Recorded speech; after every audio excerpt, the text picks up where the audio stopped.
Olá pessoal, esse vídeo tem como finalidade apresentar para vocês os resultados encontrados com a pesquisa que eu realizei para minha tese, que foi intitulada A Influência da Educação Financeira na Tomada de Decisão dos Estudantes.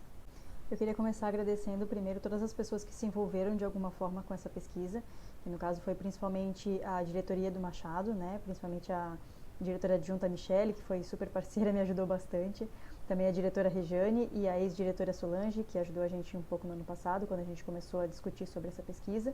Eu também queria deixar um agradecimento especial à Fundação Fritz Miller, que foi a organização que apoiou a nossa pesquisa, mas eu queria também agradecer principalmente os alunos que se envolveram com a pesquisa, o pessoal do sétimo ano, porque sem a participação dos alunos e sem a motivação deles em ajudar a gente nesse projeto, a gente não teria conseguido realizar essa pesquisa. Eu também queria deixar meu agradecimento aos pais e responsáveis dos alunos do sétimo ano, porque sem o aceite de vocês, a gente também não teria conseguido realizar essa pesquisa. Então, essa pesquisa eu fiz como parte do meu doutorado, que eu estava realizando na FURB, em parceria com o meu orientador, o professor Dr. Tarcísio Pedro da Silva. E a nossa ideia com esse vídeo é apresentar para vocês o que a gente realizou durante a pesquisa, como foram todas as etapas e explicar um pouquinho mais como que foi feito tudo. E depois apresentar os resultados que a gente encontrou depois da pesquisa que a gente realizou. Então, por se tratar de uma pesquisa de tese, o nosso trabalho ele tinha como objetivo atingir alguns objetivos e também encontrar algumas relações que a gente testou por meio de hipóteses. Então, como objetivo geral, a nossa pesquisa ela buscava avaliar a influência da moderação dos estímulos situacionais na relação entre a educação financeira e a tomada de decisão dos estudantes. Os objetivos específicos eram analisar a influência da educação financeira na tomada de decisão dos estudantes, analisar a influência do estímulo situacional na tomada de decisão dos estudantes e identificar se a educação financeira moderada pelos estímulos situacionais influencia a tomada de decisão dos estudantes. Então, basicamente, o que seriam esses estímulos, Seria as palestras de educação financeira que a gente fez com os alunos. Basicamente, esse aqui era o nosso desenho da pesquisa. A gente buscava, com esses objetivos, encontrar essas relações aqui que a gente também testou por meio das nossas hipóteses. O nosso trabalho, basicamente, ele se fundamentou na teoria das finanças comportamentais, A gente também abordou vários estudos que envolviam a educação financeira, a tomada de decisão financeira e também estímulos situacionais, que no caso, nesse capítulo, a gente utilizou como base os estudos que já fizeram algum tipo de experimento relacionado a esses temas. E a gente fez, então, também a nossa construção das hipóteses. Então, a gente queria testar algumas relações, que no caso seriam: a educação financeira influencia positivamente a tomada de decisão dos estudantes, o estímulo situacional influencia positivamente a tomada de decisão dos estudantes, e a educação financeira sofre influência do estímulo situacional na relação com a tomada de decisão dos estudantes. A gente fez basicamente uma pesquisa quantitativa, A gente, no caso, fez esse desenho aqui, para vocês entenderem melhor como funcionou cada uma das etapas. Basicamente, a gente tinha dois grupos. Então, a gente tinha o grupo da manhã e o grupo da tarde. A gente separou por período de aula para ser mais fácil da gente conseguir executar a nossa pesquisa, Durante todo o processo da nossa pesquisa, a gente fez várias intervenções com os alunos. E, então, cada vez que a gente fez essa intervenção, a gente fez a separação entre grupos, Então, no caso, tinha 3 turmas de manhã e 3 turmas à tarde. O nosso grupo 1 foi representado aqui pela linha azul e o nosso grupo 2 pela linha vermelha. Então, inicialmente, o que a gente fez? A gente foi na escola, a gente apresentou a proposta da pesquisa e também mandou os termos para os pais assinarem, Depois disso, depois que a gente recebeu todos esses documentos que a gente precisava para o nosso comitê de ética, a gente começou, então, de fato, a pesquisa. No caso, cada vez que a gente fez a aplicação do questionário, a gente aplicou o mesmo questionário, Então, foi aplicado 4 vezes as mesmas perguntas. Só no último questionário que a gente colocou 2 perguntas a mais, mas basicamente era as mesmas perguntas. Inicialmente a gente fez 2 pré-testes, e qual que era a finalidade desses 2 pré-testes? A nossa ideia era conseguir mensurar o nível de conhecimento financeiro que os alunos já tinham. Então, por mais que existissem respostas corretas no questionário, a gente falou que a gente queria saber a percepção deles, porque não importava se eles já tinham conhecimento ou não, a gente ia fazer essa medição depois. Então, para os alunos não acharem que a gente estava avaliando eles, porque a função não era fazer com que eles se sentissem amedrontados como se estivessem respondendo uma prova, era realmente saber qual era a percepção deles sobre a temática. A gente falou que não existiam respostas corretas, mas na verdade existiam. Com esses 2 primeiros pré-testes, a gente queria basicamente conseguir identificar se os alunos estavam tendo algum tipo de conhecimento financeiro fora da escola. Então, para saber se eles estavam fazendo algum curso, ou de repente conversando até mesmo com os pais e responsáveis, ou até mesmo procurando na internet. Então, a função desses dois pré-testes era a gente identificar se as primeiras respostas e as segundas, os alunos acertariam a mesma quantidade de questões, basicamente. Então, depois que a gente fez esses dois pré-testes, a gente começou, de fato, o nosso experimento. A gente aplicou primeiro as palestras com o grupo 1. Durante 3 dias, eles receberam as 3 palestras que a gente realizou, que tiveram as temáticas de poupança, de orçamento, de hábitos financeiros, né? Inicialmente, só o grupo da manhã recebeu essas palestras, e o grupo da tarde não recebeu. E daí, para a gente conseguir medir se os alunos do grupo 1 tiveram uma melhora na nota em relação aos pré-testes, a gente refez os questionários, né, em outro dia, com os 2 períodos, no caso. Então, a gente fez com o grupo 1 e com o grupo 2, para a gente saber se o grupo 2 ainda manteria as mesmas notas em relação aos primeiros 2 questionários, né, e se o grupo 1 teria uma melhora no nível de acerto das perguntas de educação financeira. Posteriormente, a gente inverteu esses grupos, então a gente fez as mesmas palestras que a gente fez com o grupo 1, a gente fez com o grupo 2, que daí, no caso, seria essa etapa aqui da pesquisa. Então, a gente reaplicou as palestras com a turma da tarde. E daí, o grupo da manhã não recebeu essas palestras, porque eles já haviam recebido anteriormente. E depois, para a gente conseguir medir se a turma da tarde conseguiu equilibrar a nota, digamos assim, com a turma da manhã depois dos estímulos, a gente aplicou mais uma vez os questionários. Então, a nossa ideia com esse tipo de experimento, qual era? Era a gente conseguir encontrar esse resultado aqui, que seria basicamente os alunos da manhã e da tarde terem as mesmas notas, né? No caso, o mesmo nível de acertos em relação às perguntas de educação financeira nas 2 primeiras vezes que a gente aplicou o questionário, que seria essas 2 primeiras bolinhas aqui embaixo. Aí, depois que o grupo 1 teve o estímulo, a nossa ideia era que eles acertassem mais perguntas e que o grupo 2 não acertasse, porque eles ainda não tinham passado por essa etapa, e que depois que o grupo 2 tivesse passado pelos estímulos, eles conseguissem acertar o mesmo número de questões que o grupo 1. E também a nossa ideia com essa medição aqui seria a gente identificar se depois de 5 semanas, que no caso foi quando os alunos do grupo 1 receberam os estímulos e fizeram a última aplicação do questionário, a gente queria saber se eles conseguiram manter o nível de conhecimento. Inicialmente, a gente fez os nossos testes estatísticos, né? Primeiro, a gente fez algumas análises descritivas, que são basicamente médias, frequências e porcentagens. Depois, a gente fez alguns testes para a gente conseguir responder os nossos objetivos e também responder as nossas hipóteses. Então, a gente fez um teste TD Student para amostras independentes e a gente também realizou uma regressão logística. Nossa população era os alunos do 7º ano do Machado de Assis. Ao todo, no começo do ano, tinham sido matriculados, né, nessas turmas 187 alunos, mas como a gente não podia considerar todos eles, a gente precisou do aceite dos alunos, né, e também dos pais e responsáveis. Então, ao todo, participaram da pesquisa, de fato, 106 alunos. Mas, por questões éticas, quando a gente realiza experimentos em escolas, a gente não pode privar os alunos de adquirir conhecimento. Então, todos os alunos, mesmo os que não aceitaram participar, ou até mesmo os que os pais não entregaram os nossos termos do comitê de ética, né? Todos eles participaram de todas as etapas da pesquisa, até porque a gente não tinha como separar os alunos que iam participar e os que não iam, né? Como a gente aplicou em sala de aula, a gente não tinha como fazer isso. Então, todos eles participaram de todas as etapas, também participaram das palestras e responderam os questionários, mas a gente só considerou para a amostra da nossa pesquisa os alunos que a gente tinha o papel do comitê de ética assinado, e tanto pelos alunos quanto pelos pais e responsáveis. Então, os outros foram deixados de lado, mesmo que eles tenham participado. A gente fez algumas perguntas no nosso questionário para conseguir identificar mais ou menos o comportamento financeiro que os alunos já tinham, porque a gente precisava ter uma ideia se eles já recebiam mesada, se eles já sabiam lidar com o dinheiro. Então, a gente percebeu que a maioria dos alunos recebe mesada, mesmo que não sejam todos os meses.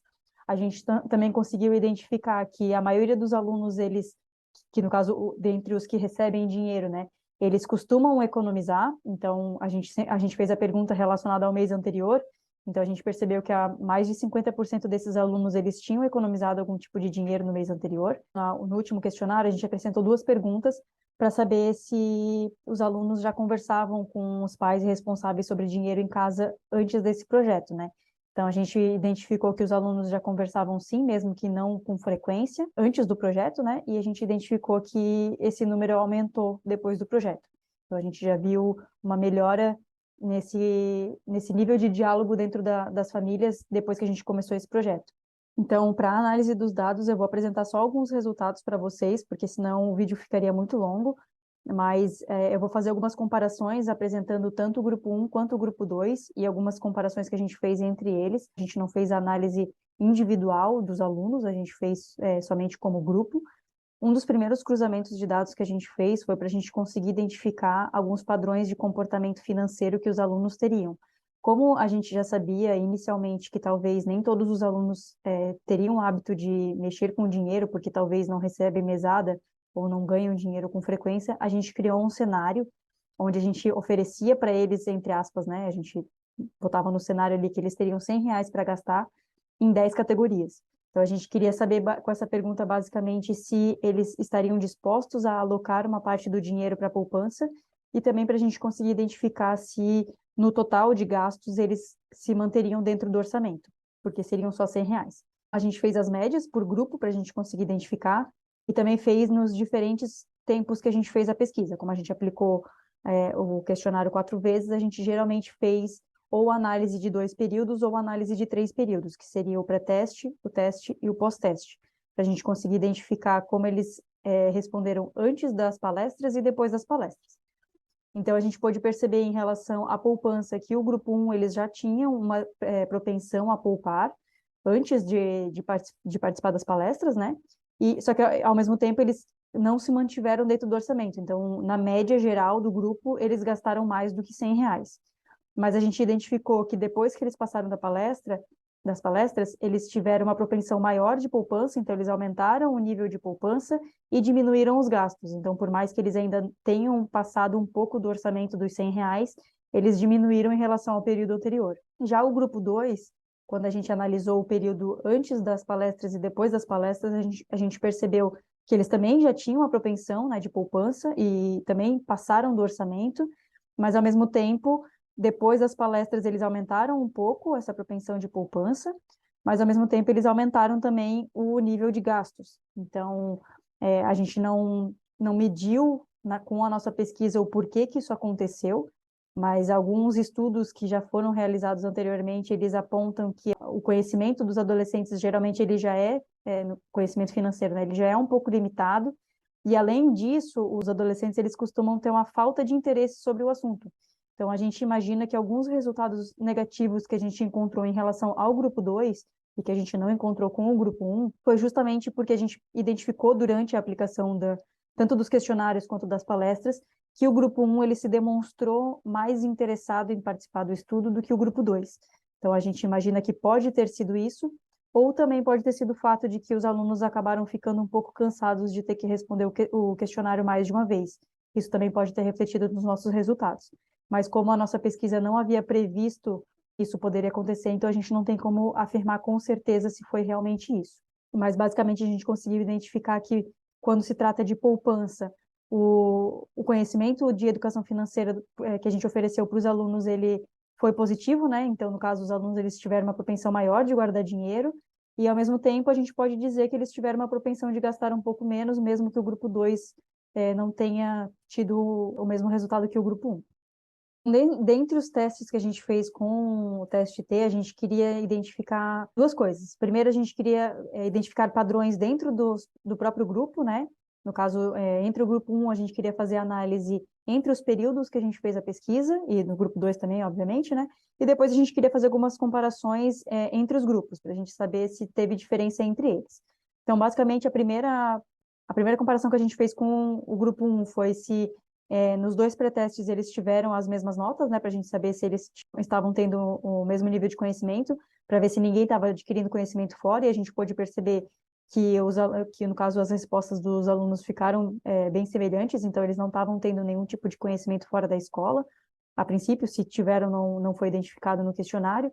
Depois a gente fez mais uma comparação com a ideia de a gente testar se os alunos tiveram uma melhora de conhecimento após a aplicação dos estímulos. Então, a gente primeiro fez com o grupo 1, porque eles passaram pelos estímulos primeiro, e a gente identificou que sim, o nível de conhecimento financeiro deles aumentou depois que eles passaram pelas palestras de educação financeira, a média de acerto deles aumentou, e também o nível de tomada de decisão, que no caso a gente queria identificar se eles tiveram propensão a economizar dinheiro, também aumentou.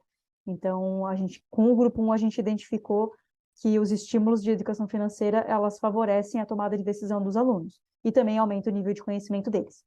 E já quando a gente fez a comparação com o pós-teste, a gente queria identificar se o nível de conhecimento deles ia continuar mesmo depois das 5 semanas que a gente aplicou as palestras. Então, a gente identificou que na questão da tomada de decisão, ela se manteve, inclusive até melhorou depois de 5 semanas, mas o nível de conhecimento com as perguntas de educação financeira não. Então, eles voltaram para o mesmo nível de conhecimento que eles tinham antes das palestras. Com isso, a gente identificou que o ideal seria que eles tivessem estímulos sobre esse assunto mais vezes e com uma frequência um pouco maior do que a gente fez, que a gente, no caso, acabou fazendo só 3 palestras, né? Já quando a gente fez a comparação com o grupo 2 em relação aos 2 pré-testes, a gente encontrou o mesmo resultado. Então, a gente percebeu que os alunos tinham, né, não estavam adquirindo conhecimento fora e estavam tendo mais ou menos o mesmo nível de propensão à poupança do que o grupo 1. Já quando a gente fez a comparação depois que eles passaram pelos estímulos, a gente percebeu que o nível de conhecimento deles não melhorou e, inclusive, a tomada de decisão deles piorou depois dos estímulos. Então, aqui, novamente, a gente não sabe se foi devido ao cansaço de responder os questionários, se foi por falta de interesse, porque, teoricamente, o conhecimento que eles adquiriram foi exatamente o mesmo que foi passado para o grupo 1. Então, as palestras foram exatamente as mesmas.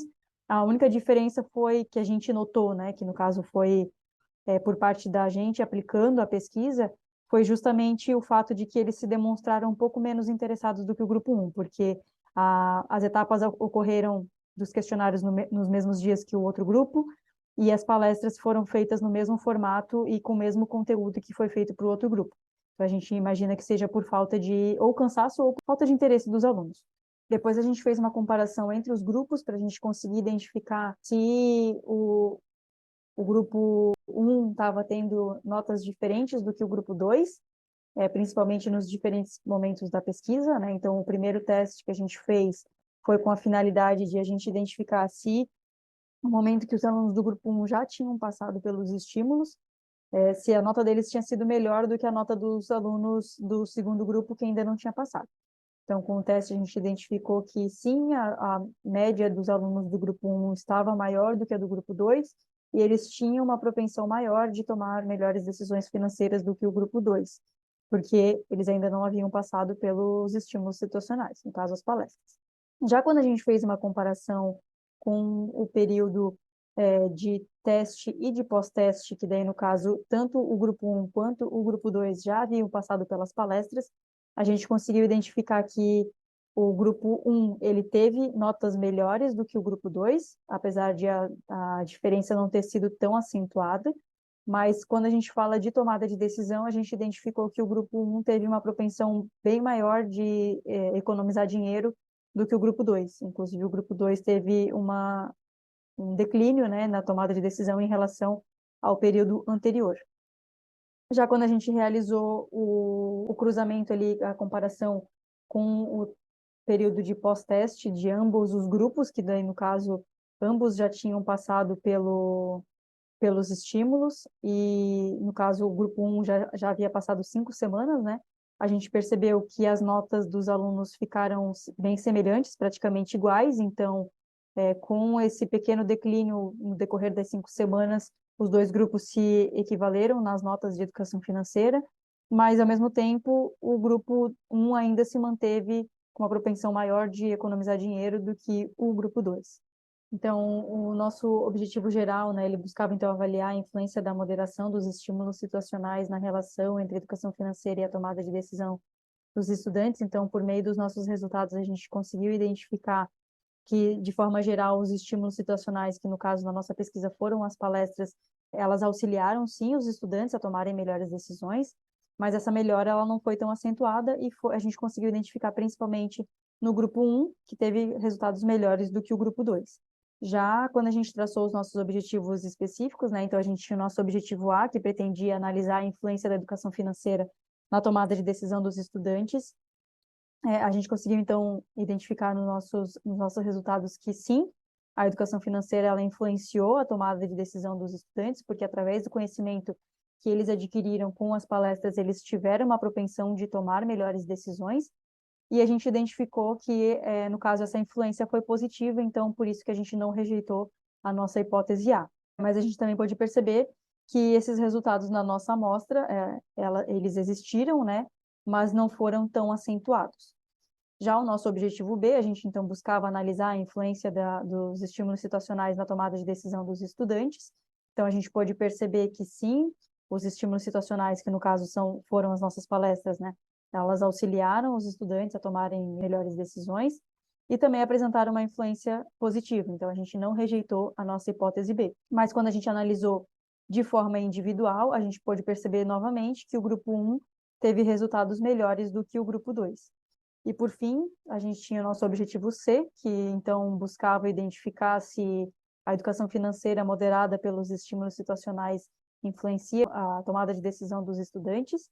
Então, a gente encontrou por meio dos nossos resultados que sim, os estímulos situacionais influenciaram essa relação e influenciaram positivamente. Então, a gente também não rejeitou a nossa hipótese C.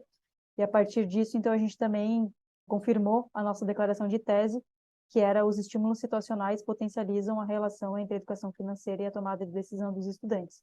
Então, por meio dessa pesquisa, a gente identificou que o nível de conhecimento dos alunos ele tende a aumentar, sim, quando os alunos recebem esse tipo de conhecimento. Nessa pesquisa, especificamente, a gente acabou utilizando os estímulos situacionais como sendo a aplicação de palestras, mas não necessariamente essa é a única forma deles receber esse tipo de conhecimento.